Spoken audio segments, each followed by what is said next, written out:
प्रिय विद्यार्थियों, आज की हमारी चर्चा विशेष रूप से केंद्रित होगी रिसर्च मेथोडोलॉजी के अंतर्गत समस्याओं के प्रकार के संदर्भ में काइंड्स ऑफ द प्रॉब्लम्स। अनुसंधान में जब हम समस्या के चयन की बात करते हैं और उस पर विचार मंथन करते हैं तो आज यह जानना आवश्यक होगा कि वास्तव में समस्याओं के प्रकार क्या होते हैं। रिसर्च मेथोडोलॉजी की पुस्तकों में विशेष रूप से 7 प्रकारों की चर्चा की गई है, लेकिन चूंकि हम सभी इतिहास के विद्यार्थी हैं इसलिए हम लोग इनके 7 प्रकारों पर तो बात करेंगे ही, लेकिन सबसे पहले हम लोग ऐतिहासिक समस्या पर बात करना चाहेंगे। इतिहास में आपने अपने अध्ययन के दौरान या हम सबने अपने अध्ययन के दौरान ये देखा है कि काल का विभाजन आवश्यक होता है, और जब हम अनुसंधान करते हैं, समस्या चयन करते हैं, तो उसमें भी हमको जिस बिंदु पर कार्य करना है उसमें किस विशेष अवधि तक हमको कार्य करना है, कब से कब तक कार्य करना है, इसको भी रेखांकित किए जाने की आवश्यकता है। भारतीय इतिहास में जो वर्गीकरण किया गया है कि प्राचीन भारत आरंभ से लेकर 1206 ईस्वी तक होगा, तो 1206 ईस्वी इसलिए रखा गया है क्योंकि इंडियन हिस्ट्री में 1206 एक टर्निंग पॉइंट है जब भारत में दिल्ली सल्तनत का शासन या साम्राज्य शुरू हुआ था, तो वहां तक रखा गया है। दिल्ली सल्तनत का इतिहास 1206 से 1526 ईस्वी तक है, जिस अवधि में 5 राजवंशों ने वहां पर शासन किया, गुलाम, खिलजी, तुगलक, सैयद और लोदी। 1526 में पानीपत के प्रथम युद्ध में बाबर के द्वारा इब्राहिम लोदी की पराजय हुई और यहाँ से दिल्ली सल्तनत के इतिहास का अंत होता है और मुगल साम्राज्य का आरंभ होता है। और जो मध्य युग के इतिहास है वो 1761 में जो पानीपत का तीसरा युद्ध हुआ था, जिसमें अहमद शाह अब्दाली ने मराठों को पराजित किया था, वहां पर मध्य युग का अंत होता है। सर्जियन सरकार कहते हैं कि प्लासी के युद्ध से भारत में मध्य युग का अंत होता है और आधुनिक युग की शुरुआत होती है। तो ये अलग अलग प्रकार का मत है, लेकिन जहां पर काल विभाजन किया जाता है कोई ना कोई मेन इवेंट्स वहां पर हुए रहते हैं। विश्व इतिहास में आप देखिए, जो मॉडर्न एज शुरू हुआ 1453 में, 1789 में फ्रेंच रिवॉल्यूशन हुआ, 1871 में फ्रैंकफर्ट की अलायंस हुई, 1945 में सेकेंड वर्ल्ड वॉर का अंत हुआ। तो इस तरह जो मेन वर्ष हैं वहां तक के कालखंडों में विभाजित कर अलग अलग कक्षाओं के सिलेबस को तैयार किया गया है। भारतीय राष्ट्रीय आंदोलन की हम जब चर्चा करते हैं तो 1857 से शुरू होता है और 1947 में समाप्त होता है। यानी जब हम ऐतिहासिक समस्या का चुनाव करते हैं तो हमें इस बात का ध्यान रखना आवश्यक है कि किस अवधि तक, यानी किस सन से लेकर किस सन तक हमारा कार्य केंद्रित होगा। साथ ही साथ ऐतिहासिक समस्या की विशेष प्रवृत्ति के बारे में भी, विचारधारा के विकास अथवा स्थिति के बारे में भी हमको ध्यान देना है और अपने समस्या में या ऐतिहासिक समस्या के साथ साथ उसको भी अटैच करने की जरूरत है। यहाँ पर मैं एक उदाहरण बताना चाहूंगा। एजुकेशन, शिक्षा। What is education? शिक्षा क्या है? गुरुदेव रविंद्रनाथ टैगोर का यह कहना था कि मनुष्यता के आभा में ज्ञान का अक्षय भंडार है, उसका उद्घाटन करना ही शिक्षा है।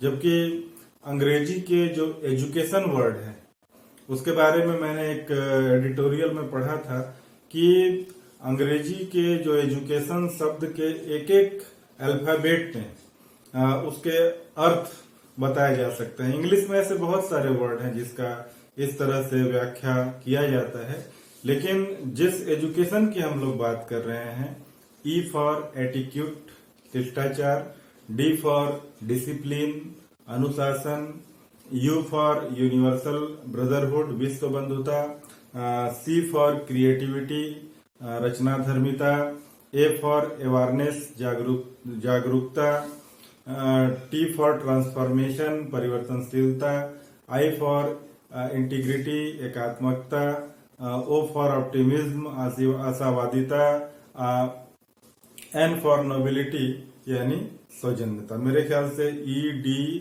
यू सी, सी यानी creativity, A T I O N, सभी पे हम लोगों ने बात कर लिया। तो ये इसकी एक विस्तृत व्याख्या है। लेकिन अब जब हम अनुसंधान की बात करते हैं, समस्या की बात करते हैं, तो उसमें शिक्षा की जब हम बात करते हैं, एंशिएंट एज में भारत की शिक्षा व्यवस्था क्या थी, उस पर अनुसंधान किया जा सकता है। मिडिल एज में सल्तनत काल में क्या शिक्षा व्यवस्था थी, मुगल काल की क्या शिक्षा व्यवस्था थी, आधुनिक युग में ब्रिटिश भारत में शिक्षा की क्या व्यवस्था थी। यानी ब्रिटिश भारत में जो आधुनिक शिक्षा या पश्चिमी शिक्षा भारत में शुरू हुई, उसमें मैकाले की शिक्षा नीति से लेकर वुड डिस्पैच, बाद में 1882 का फिर विश्वविद्यालय आयोग कर्जन के समय में, तो फिर सैडलर आयोग 1913 में 17 में, तो इस तरह हम उसमें भी एक समय ले सकते हैं कि भारत में शिक्षा का विकास इस सन से लेकर इस सन तक, तो उस पर हम अध्ययन कर सकते हैं। या भारत एक बहुत बड़ा क्षेत्र हो जा रहा है, तो हम एजुकेशनल डेवलपमेंट एक क्षेत्र विशेष का भी ले सकते हैं। हम मगध क्षेत्र में हैं, मगध प्रमंडल में शिक्षा का विकास ब्रिटिश शासनकाल के दौरान इस सन से इस सन तक, उसमें भी अवधि को लेकर, या एक जिले के बारे में, या एक विश्वविद्यालय का उच्च शिक्षा के क्षेत्र में क्या योगदान है, कब से कब तक, उसको भी लेकर हम कार्य कर सकते हैं। यानी समस्याओं की कमी नहीं है, लेकिन इसके लिए जो आंकड़े जुटाने हैं, उन आंकड़ों को जुटाकर हम शैक्षिक विकास की प्रगति का मूल्यांकन कर सकते हैं। तो इस तरह विभिन्न पहलू हैं। इंडियन नेशनल मूवमेंट में प्रेस का क्या कंट्रीब्यूशन है, अब उसको अलग अलग राज्य के संदर्भ में, अलग अलग जिले के संदर्भ में कार्य किया जा सकता है। यानी समस्याओं की कमी ऐतिहासिक अनुसंधान में आमतौर पर नहीं है। बहुत सारी समस्याएं हमें मिल सकती हैं, बस हमारा दृष्टिकोण सकारात्मक हो, जिज्ञासु प्रवृत्ति हो और कुछ कर गुजरने की तमन्ना हमारे दिल में हो, तो हमें ऐतिहासिक समस्याएं भी जगह जगह पर दिखलाई पड़ेंगी और हम उस पर अनुसंधान करके सफलतापूर्वक अपने कार्यों को अंजाम दे सकते हैं। काइंड्स ऑफ द प्रॉब्लम्स के अंतर्गत एक तो बात हमने की ऐतिहासिक समस्या के परिप्रेक्ष्य में, दूसरी जो इसके प्रकार हैं उसमें दार्शनिक अनुसंधान भी आता है, जिसकी प्रकृति पूर्णतया दार्शनिक होती है। महात्मा गांधी का दर्शन, महात्मा गांधी का शिक्षा दर्शन, महात्मा गांधी का राजनीतिक दर्शन, महात्मा गांधी का सामाजिक दर्शन, शिक्षा का आधुनिक दर्शन, यानी दार्शनिक व्याख्या के आधार पर अध्ययन किया जाता है, वह भी समस्या का एक प्रकार है। साथ ही साथ कुछ सर्वे टाइप प्रॉब्लम भी होते हैं, सर्वेक्षण के आधार पर समस्या का चयन किया जाता है। आमतौर पे मनोविज्ञान में विभिन्न आयु वर्ग को लेकर सर्वे वर्क किया जाता है। किशोरों पर किया गया अध्ययन, बालिकाओं पे किया गया अध्ययन, नारियों पे किया गया अध्ययन, युवाओं पे किया गया अध्ययन।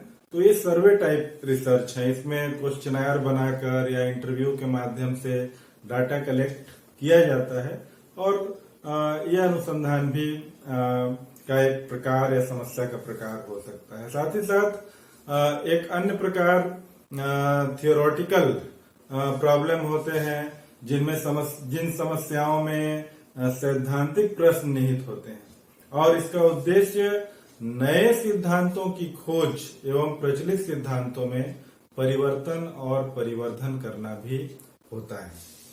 यानी अब तक हमने ऐतिहासिक समस्या पे बात की, दार्शनिक समस्या पे बात की, सर्वे टाइप प्रॉब्लम पे बात की और थ्योरेटिकल प्रॉब्लम पर भी हम लोगों ने बात की।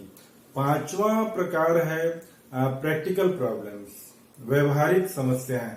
इसमें मुख्य रूप से रिलेशन व्यवहार पक्ष से होता है और व्यवहारिकता पर विशेष रूप से ध्यान केंद्रित किया जाता है।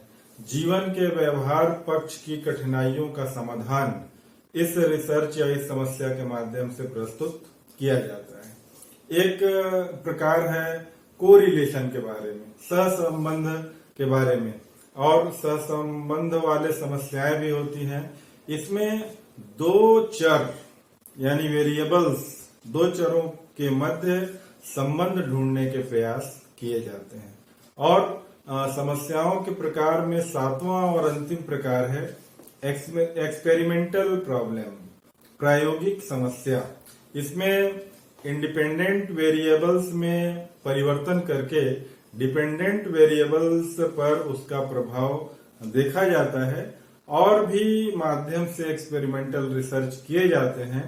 लेकिन चूंकि हम सब इतिहास के विद्यार्थी हैं तो हमको बस यह जानना आवश्यक है कि समस्याओं के प्रकार कितने होते हैं, कौन कौन से होते हैं, और मुख्य रूप से हमारा ध्यान ऐतिहासिक समस्या की ओर जाना चाहिए, क्योंकि हमको भविष्य में अनुसंधान ऐतिहासिक समस्या को लेकर ही करना है। Thank you.